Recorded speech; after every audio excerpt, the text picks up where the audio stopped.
रावलपिंडी में जरगे के हुक्म पर लड़की के मुबैना कत्ल केस की तहकीकात में अहम पेशरफ्त सामने आ गई। पुलिस ने अब तक 8 अफराद को हिरासत में ले लिया। अदालत से मकतूला की कब्र कुशाई के ऑर्डर्स भी जारी कर दिए। कब्र कुशाई 28 जुलाई को की जाएगी।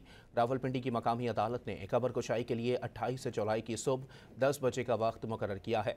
अदालत ने DHQ अस्पताल के MS को मेडिकल बोर्ड तश्कील देने के साथ साथ TMA अफसरान को इंतजामात करने का हुक्म दिया। अदालत की जानिब से मकतूला की वर्सा को भी नोटिस जारी किए गए हैं।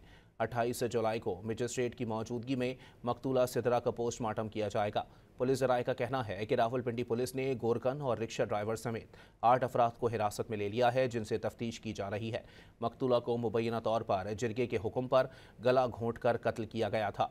मुल्जिमान ने कत्ल को छुपाने के लिए मकतूला को दफनाने के बाद उसकी कब्र के निशानात तक मिटा दिए थे। वाक़या थाना पीरोधाई के इलाके फौजी कॉलोनी में पेश आया था। कत्ल को छुपाने के लिए लड़की के शौहर ज़ियाउल रहमान ने थाना पीरोदाही में मुकदमा दर्ज करवाया था, जिसमें अहलिया पर तलाई जेवरात और नकदी लेकर फरार होने का इल्ज़ाम आयद किया था।